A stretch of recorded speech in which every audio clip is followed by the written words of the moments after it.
ایک دفعہ کا ذکر ہے ایک گاؤں میں جس کا نام دنیا پور تھا، جو کہ ایک نہایت ہی خوبصورت گاؤں تھا۔ وہاں ایک غریب میاں اور بیوی رہتے تھے جن کی خواہشیں تو بہت تھی، مگر اپنی غریبی کی وجہ سے وہ یہ پوری نہ کر پاتے۔ ایک دن بیوی اپنے شوہر سے گھر میں اے سی لگوانے کے لیے جھگڑ پڑی اور اس کو اے سی نہ لگنے پر چھوڑ جانے کی دھمکی دینے لگی، مگر شوہر بیچارے نے اس کی بہت منت کی اور اس کو یہ یقین دلایا کہ وہ جلد سے جلد اے سی کا انتظام کر لے گا۔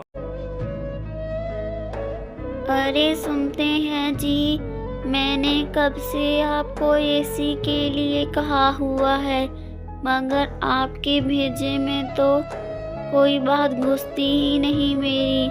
اور آپ نے بھی مجھے کہا تھا بیگم اس گرمیوں میں اے سی کا انتظام کر دوں گا۔ آپ ناراض نہ ہو، میں جلد اے سی لے آؤں گا۔ دراصل میں بہت زیادہ غریب ہوں، اگر میں غریب نہ ہوتا تو آج ہی اے سی لے آتا۔ مجھے تھوڑا سا ٹائم دو، میں کوشش کرتا ہوں جلد ہی لے آؤں گا۔ ارے مجھے کچھ نہیں پتا، میں نہیں جانتی کہ آپ کب لائیں گے۔ میں آپ کو صرف اور صرف 2 دن کا ٹائم دیتی ہوں۔ اگر 2 دن کے اندر اے سی نہ آیا تو میں آپ کو اور آپ کے گھر کو چھوڑ دوں گی۔ اچھا، آ جائے گا تمہارا اے سی۔ اب میں بازار جا رہا ہوں انڈے بیچنے کے لیے۔ دعا کرنا اچھی قیمت پہ کوئی لے لے۔ واپسی پہ میں تمہارے لیے سموسے اور جلیبیاں لیتا آؤں گا۔ مرغیوں کو دانہ ڈال دینا یاد سے، اور باقی چیزوں کا بھی خیال رکھنا۔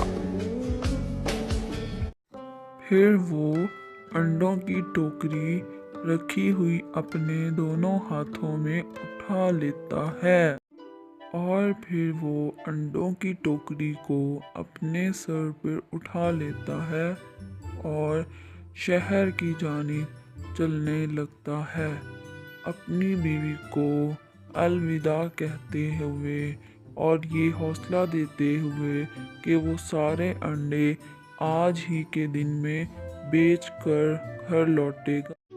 کافی دیر چلنے کے بعد وہ سوچتا ہے کہ یہاں کسی درخت کے سائے میں لیٹ کر تھوڑا آرام کر لیا جائے، تاکہ پھر وہ پرسکون ہو کر اپنے سارے انڈے شہر میں بیچ سکے۔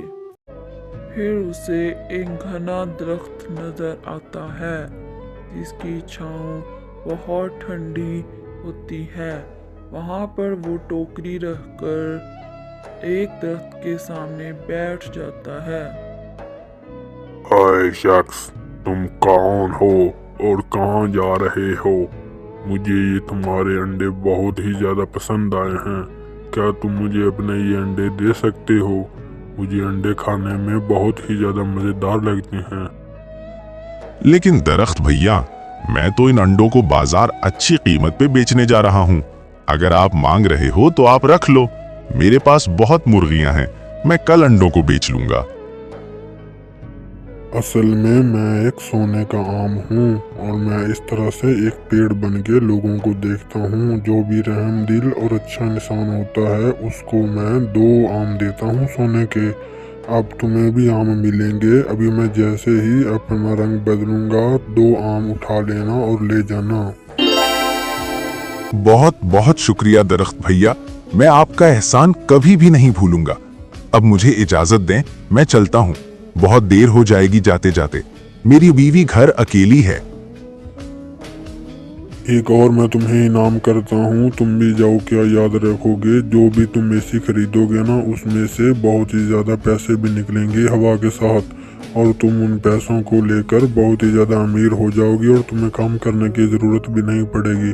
لیکن اس اے سی کو صرف دن میں استعمال کرنا، رات پر استعمال کرنے سے وہ غائب ہو جائے گا۔ پھر وہ سونے کے آم لے کے اے سی خریدنے کے لیے شہر کا رخ کرتا ہے، تاکہ وہ آم دے کے